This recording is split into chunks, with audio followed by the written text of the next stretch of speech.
Halo pemirsa GPR TV dari Sabang sampai Maroke, dari Miangas hingga Pulau Rote. Bertemu lagi bersama saya Mona Azari Disak dalam program Kominfo Newsroom.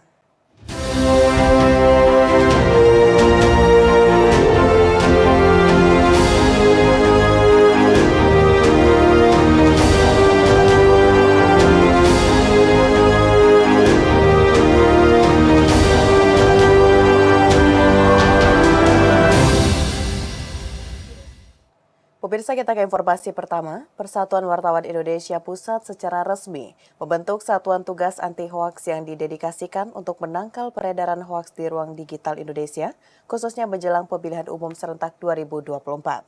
Para anggota Satgas Anti Hoaks PWI tersebut akan menjalankan tugas patroli siber dan peningkatan literasi terkait hoaks.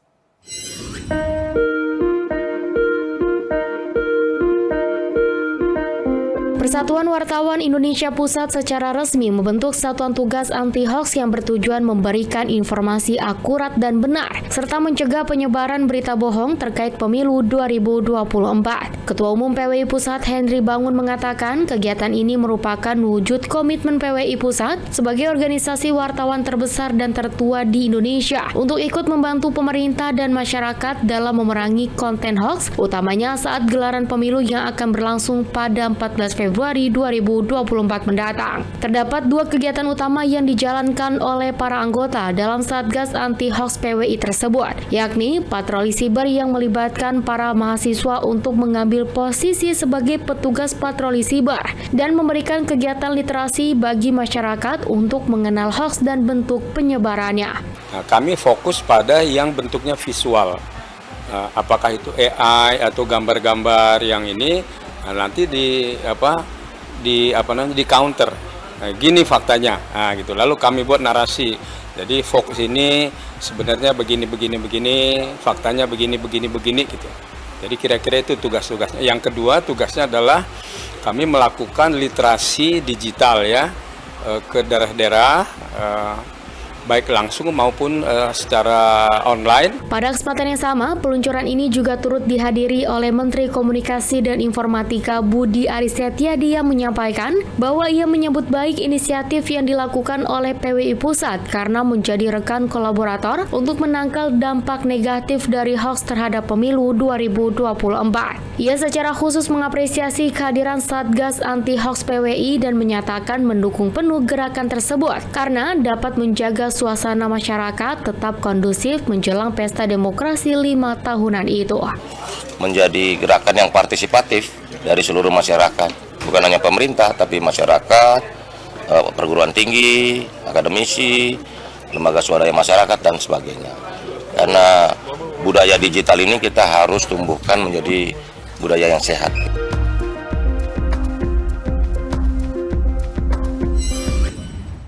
Menteri Luar Negeri Retno Marsudi menyebutkan Kementerian Luar Negeri dan Perwakilan Republik Indonesia di luar negeri akan menjaga netralitas dan siap berkontribusi menyukseskan pemilu 2024. Menlu Retno juga mengimbau kepada seluruh tim Kementerian Luar Negeri terkait dengan siapa nantinya akan memimpin Indonesia untuk menjalankan profesionalisme yang tinggi dan terus menyebarkan energi positif dan tetap memperjuangkan kepentingan nasional.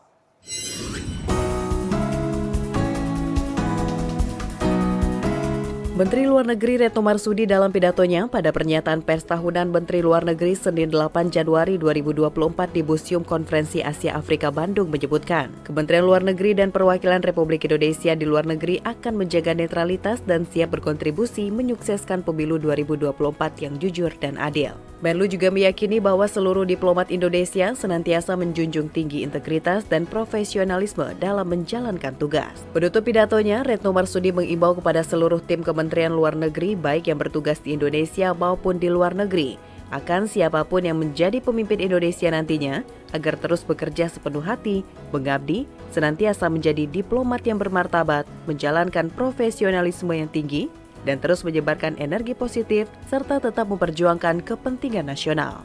Ibu Bapak, menghadapi tahun politik 2024, Kementerian Luar Negeri dan Perwakilan Republik Indonesia di luar negeri akan menjaga netralitas, siap berkontribusi mensukseskan pemilu 2024 yang jujur dan adil.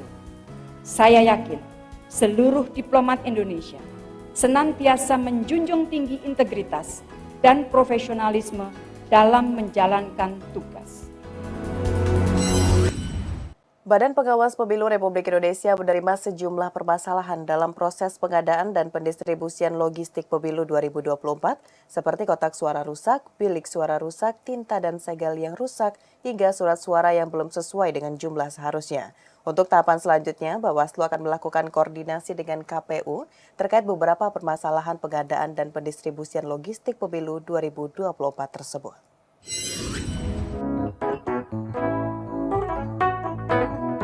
Badan Pengawas Pemilu Republik Indonesia menerima sejumlah laporan permasalahan dalam proses pengadaan dan pendistribusian logistik pemilu dari tahap pertama dan tahap kedua.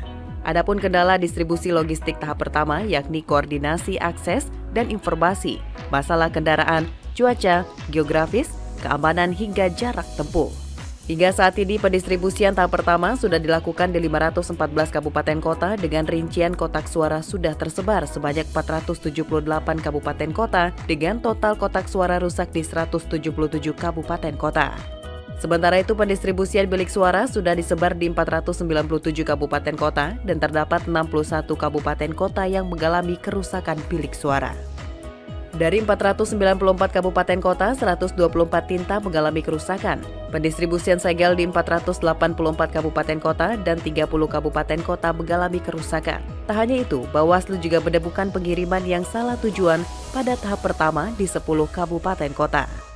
Sedangkan pendistribusian tahap 2 terdapat 127 kabupaten kota dengan surat suara yang rusak, 61 kabupaten kota dengan surat suara yang belum sesuai dengan jumlah seharusnya. Untuk tahap selanjutnya, Bawaslu akan melakukan koordinasi dengan KPU terkait beberapa permasalahan pengadaan dan pendistribusian logistik pemilu 2024 tersebut. Harus dilakukan koordinasi dengan para pihak. Misalnya dalam distribusi itu diharapkan ada secara ketat dilakukan pengamanan dengan pihak keamanan supaya di data kami yang secara detail ada di mana di daerah kabupaten kota mana yang terjadi hal demikian sehingga menjadi bahan evaluasi ke depan termasuk pengamanan gudang logistiknya yang memang harus juga kita lengkapi terkait dengan ini. Jadi kalau kita lihat sih ada kekurangan surat suara di satu tempat, di tempat lain ada kelebihan surat suara, kemudian di satu sisi juga ada surat suara dalam kategori rusak atau bisa dalam kategori yang tidak bisa digunakan seperti tadi yang digambarkan harusnya DPRD provinsi itu warna biru, sudah jadi warna yang lain. Kemudian warna partai politik harusnya hijau, sudah agak kekuning-kuningan. Terkait dengan kualitas pencetakannya yang memang nanti harus cepatnya diambil tindakan oleh kawan-kawan KPU. Pemirsa, Perusahaan Umum Percetakan Uang Republik Indonesia sebagai bagian dari badan usaha milik negara akan bertransformasi menjadi Government Technology Agency Indonesia. Kementerian BUMN bersama dengan Kementerian Pan-RB dan Kementerian Komunikasi Informatika siap mendukung transformasi Perum Percetakan Uang Republik Indonesia menjadi Government Technology Agency Indonesia sesuai kewenangan masing-masing. Pemerintah terus mempercepat transformasi digital untuk mewujudkan visi Indonesia Maju 2045. Pada tahun 2023, Indonesia mengambil langkah besar dalam mempercepat transformasi digital dan meningkatkan keterpaduan layanan publik dengan menerbitkan Peraturan Presiden Nomor 82 Tahun 2023. Sejalan dengan visi ini, pemerintah Indonesia mempercayakan Peruri untuk menjalankan peran strategis sebagai GovTech Indonesia. Menteri Pan-RB Abdullah Azwar Anas mengatakan sebagai GovTech Indonesia, Peruri diberikan mandat untuk menyelenggarakan aplikasi sistem pemerintahan berbasis elektronik prioritas, layanan milik kementerian dan lembaga pemerintah, meliputi layanan pendidikan, layanan kesehatan, layanan bantuan sosial, layanan administrasi kependudukan, layanan transaksi keuangan negara, layanan administrasi pemerintahan, layanan portal layanan publik, layanan Satu Data Indonesia, hingga layanan kepolisian. Salah satu kunci transformasi SPB itu kuncinya adalah di GovTech-nya. Dan Perpres 82 sudah memandatkan BUMN Peruri menjadi GovTech yang akan ditransformasi oleh Kementerian BUMN. Dan hari ini ada komitmen luar biasa dari Pak Menteri BUMN untuk mengerjakan arahan Bapak Presiden.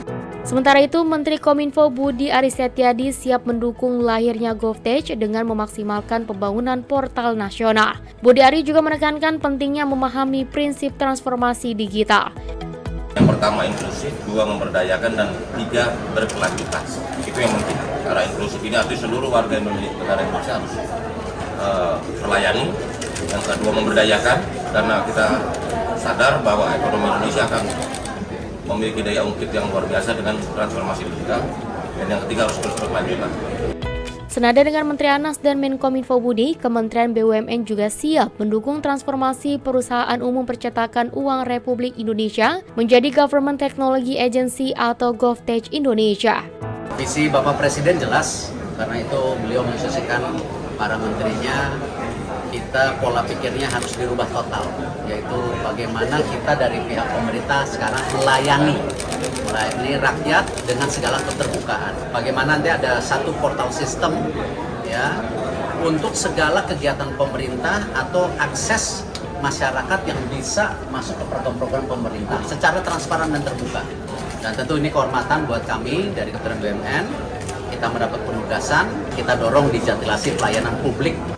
Penunjukan Peruri sebagai GovTech Indonesia bukan sekedar pilihan strategis, tetapi juga bentuk keyakinan pemerintah pada kemampuan Peruri dalam menjalankan misi krusial ini.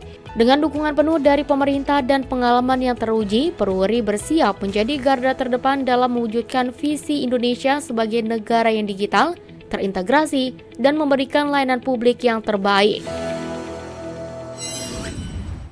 Pemirsa, usai jeda pariwara, kami akan kembali dengan informasi lainnya. Tetaplah bersama Kominfo Newsroom.